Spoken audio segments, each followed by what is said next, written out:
अस्सलाम वालेकुम जी। आज आप लोग पढ़ेंगे टर्निंग कोऑर्डिनेट कैलकुलेशन।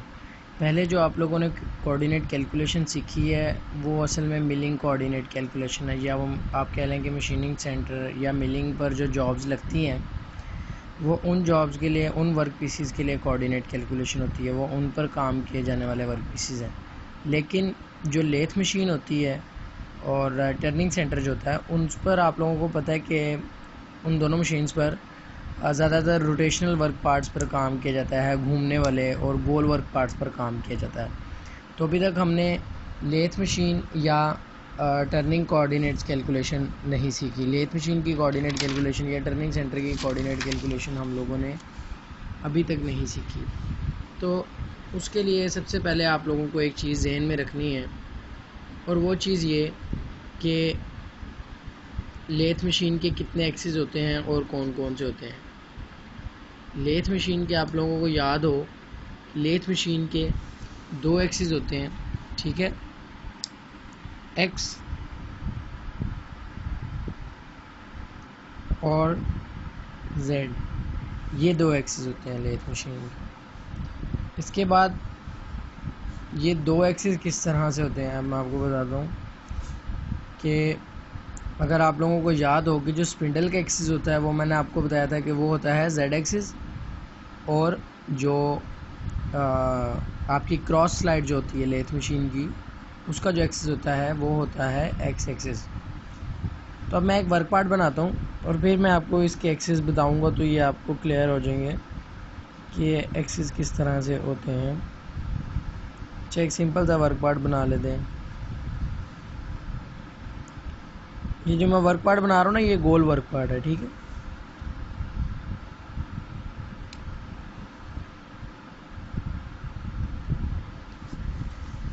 ये राउंड वर्क पार्ट है जो कि लेथ मशीन या टर्निंग सेंटर पर मशीन किया जा सकता है, ठीक है।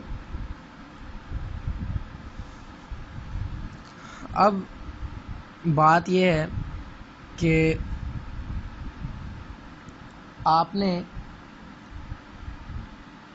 ये सपोज करें कि इस जगह से जो है ना, इसको चक ने पकड़ा हुआ है इस वर्क पार्ट को इस तरफ से, ठीक है। और ये जो वर्क पार्ट है, अब ये हम जिस तरह फॉर एग्ज़ाम्पल आप लोग ये देखें कि हम अगर लेथ मशीन को टॉप व्यू से देख रहे हो तो हमें इस तरह वर्क पार्ट नज़र आएगा, ठीक है। गोल वर्क पार्ट हो तो वो टॉप व्यू से इस तरह नज़र आएगा। तो अगर मैं टॉप व्यू से ही आपको इसके एक्सिस बताऊं तो वो ये दो एक्सिस होते हैं ना, एक जेड एक्सिस होता है जो मैंने आपको बताया, जो स्पिंडल का एक्सिस होता है वो जेड एक्सिस होता है, और दूसरा एक्सिस जो क्रॉस स्लाइड वाला, क्रॉस स्लाइड यूँ मूव करती है ना, यूँ टूल मूव करता है क्रॉस स्लाइड को चलाएँ तो ये जो एक्सिस होता है जो उसके क्रॉस में होता है जेड एक्सिस के, वो होता है एक्स एक्सिस। अब ये जहन में रखने हैं आपने, ये टर्निंग के लिए जो है एक्सिस वो ये होते हैं, ठीक है। तो ये क्या हो गया, ये हो गया एक्स एक्सिस और ये हो गया जेड एक्सिस। लेकिन अब इसमें प्लस और माइनस की बात करें, कि इसमें प्लस की बात करें तो ये एक्स इस तरफ को पॉजिटिव होता है और एक्स इस तरफ को, सॉरी मैं एक्स लिख गया, ये तो जेड होता है, ठीक है। टर्निंग सेंटर के केस में अच्छा ये कन्फ्यूजन होती है, बल्कि अच्छी बात है ये मेरे से हो गई है ताकि आप लोगों के जहन में रहे। ये एक्सिस जेड होता है जो स्पिंडल का एक्सिस होता है, ठीक है, जिसके गिर्द स्पिंडल घूमता है, और इसमें राइट साइड पर पॉजिटिव होता है जेड और लेफ़्ट साइड पर जेड नेगेटिव होता है। अब बात करें एक्स की, तो एक्स जो है जब हमारा tool towards the work part जा रहा होगा तो एक्स नेगेटिव होगा, और वर्क पार्ट से दूर आ रहा होगा तो एक्स हमारा पॉजिटिव होगा।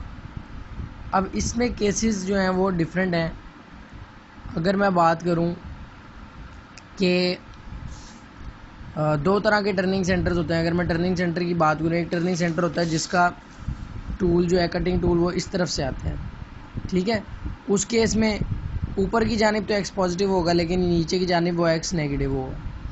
फिर कुछ टर्निंग सेंटर होते हैं फ्रंट माउंटेड होते हैं जिनका टूल जो है वो इस तरफ होता है, तो वो ऊपर की तरफ जाने वाला एक्स जो है उस सूरत में नेगेटिव होगा और नीचे आने वाला प्लस होगा। ठीक है, बहरहाल आप अभी यह ज़हन में रखें कि ये जो है ये एक्स एक्सिस होता है। मैं आपको एक चीज़ बताऊंगा, हम लोग सबसे पहले इसी ड्राइंग के कोऑर्डिनेट्स देखेंगे, ठीक है, और एब्सोल्यूट सिस्टम में देखेंगे। अब टर्निंग के जो कोऑर्डिनेट्स होते हैं, इसमें होता क्या है कि जब भी आप टर्निंग करते हुए लेथ मशीन पर भी अगर आप एक साइड से 1 मिलीमीटर की डेप्थ देते हैं या आधे मिलीमीटर की, फॉर एग्जांपल आधे मिलीमीटर की आप डेप्थ देकर इसको टूल को चला देते हैं, तो आधा मिलीमीटर तो इस साइड से कटता है, लेकिन वर्क पार्ट जो है वो घूम रहा है, तो इसीलिए बाकी साइड से भी, यानी दूसरी साइड जो होती है इसकी, उस साइड से भी आधा मिलीमीटर कट जाता है, क्योंकि वो वर्क पार्ट जो है वो लगातार रोटेट कर रहा है। इसी वजह से वो आधा मिलीमीटर डेप्थ ऑफ कट दिया हुआ वो हमें कितना डाया रिड्यूस कर देता है, वो आधे mm का डेप्थ ऑफ कट 1 mm का डाया रिड्यूस करता है, यानी कि उसका डबल कटिंग कर देता है। वो डबल क्यों करता है ये आपको मैंने बता दिया कि एक तरफ से हम डेप्थ ऑफ कट देते हैं, लेकिन वर्क पार्ट रोटेट कर रहा है जिसकी वजह से इस साइड से भी कटिंग हो जाती है जब ये साइड इस तरफ को आती है। ठीक है ना, तो ये चीज़ आप लोगों ने जहन में रखनी है कि डेप्थ ऑफ कट से डबल जो है वो कटिंग परफॉर्म होती है। ठीक है, टर्निंग के केस में या लेथ के केस में। अच्छा, अब बात करेंगे हम एब्सोल्यूट कोऑर्डिनेट सिस्टम की। सबसे पहले मैं इसको जो है ना ये अपना रेफरेंस पॉइंट बना लेते हैं, जो है वर्क पार्ट का सेंटर, फ्रंट वाला जो सेंटर होता है उसको हम अपना जो है रेफरेंस पॉइंट कह देते हैं।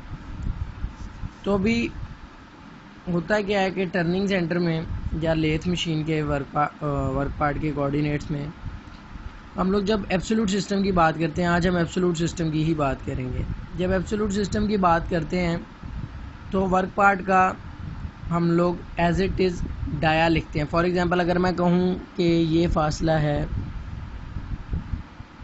इसको यहाँ दरमियान में लिख लेते हैं, ये फासला है 10 और ये फासला है 30 कर लेते हैं इसको। ठीक है, और इसको कितना करें, इसको 20 कर लेते हैं और इसको भी 30 कर लेते हैं। तो होता क्या है कि जब हमने, अगर तो मैं मिलिंग कोऑर्डिनेट्स की बात करता, मैंने यहाँ से यहाँ जाना होता तो मैं वाई को कहता 5, क्योंकि ये 10 है ना, तो ये आधा ना एक साइड से इधर जाना। लेकिन जब हम टर्निंग सेंटर की बात करते हैं, वर्क पार्ट गोल है, टर्निंग सेंटर या लेथ मशीन में जब भी हम, क्योंकि ये जो एक्स है ना, ये डायामीटर वाला एक्सिस जो है वो एक्स है। ठीक है, तो जब भी हम एक्स की वैल्यू पुट करेंगे, जो हम एक्स की वैल्यू लिखेंगे एब्सोल्यूट सिस्टम में, वो ऑटोमेटिकली मशीन उसको डायामीटर के तौर पर रीड करेगी, कतर के तौर पर रीड करेगी। अगर मैं लिखता हूँ ना x10, तो मशीन इधर इसको रीड करेगी कि ये x10। ठीक है, हालांकि टूल यहाँ पर है, यहाँ से यहाँ तक फासला अगर देखा जाए तो 5 बनता है, इस पूरे का हाफ। लेकिन जब भी हम एब्सोल्यूट सिस्टम में x के साथ जो भी वैल्यू लिखेंगे, मशीन उसको डायामीटर ही गिनेगी। ठीक है, तो अब ये इसी तरह अगर मैं स्टार्ट करूं, पहले ये पॉइंट आपको बता देता हूं, A B C D और E। A पॉइंट से स्टार्ट करते हैं, तो A पॉइंट क्या होगा हमारे पास, x0 और z0। अब आपने ये ज़हन में रखना है कि z इस तरफ को नेगेटिव है, इस तरफ को पॉजिटिव है, और ये x एक्सिस है, x में हमने डायामीटर लिखना है अभी फ़िलहाल। ठीक है, अगली स्टोरी जो है प्लस माइनस वाली, वो हम लोग इंशाल्लाह बाद में डिस्कस करेंगे। इंक्रीमेंटल पोजीशनिंग सिस्टम को भी बाद में डिस्कस करेंगे। फ़िलहाल इसका एक बेसिक सा कॉन्सेप्ट ले लें आप लोग कि टर्निंग कोऑर्डिनेट कैलकुलेशन किस तरह से होती है। अब मैंने यहाँ पर है टूल 0 पर, तो अब मैंने यहाँ पर आना है, तो यहाँ पर डाया कितना है, टोटल डाया है 10, तो आप लिखेंगे x10 और z0। B to C जाना है, तो अब x आपका 10 ही रहेगा, एब्सोल्यूट सिस्टम है ना, x में कोई मूवमेंट नहीं है, B to C x में कोई मूवमेंट नहीं है, x तो यूँ है ना। ठीक है, x ये डायामीटर वाला जो एक्सिस है, x 10 रहेगा जबकि z में आपकी मूवमेंट हुई है -20। z एक्सिस में जितना फासला होगा वो ऐसे का ऐसा ही आएगा, क्योंकि वो कतर थोड़ी है, वो तो लेंथ है। तो उसके बाद c से d की तरफ जब आपने जाना है तो आपने x30 लिखना है, क्योंकि वो डायामीटर को रीड करेगा। ठीक है, टोटल डायामीटर जो होता है वो उसको रीड करती है मशीन, और z जो है आपका वही सेम रहेगा। और जब आप d से e की तरफ आएंगे तो ये हो जाएगा x30 ही रहेगा, और z माइनस ये 20 यहाँ तक था, और उससे आगे मज़ीद जो है ये 30, 20 + 30 कितना हो गया 50। तो साइन माइनस का आएगा, क्योंकि ये रेफरेंस पॉइंट के लेफ़्ट साइड को ही है, माइनस की साइड पर ही है। ठीक है, तो ये इस तरह से टर्निंग की कोऑर्डिनेट कैलकुलेशन होती है। फर्दर हम लोग आगे जब डिस्कस करेंगे तो ये मज़ीद क्लियर हो जाएगी इंशाल्लाह आप लोगों को।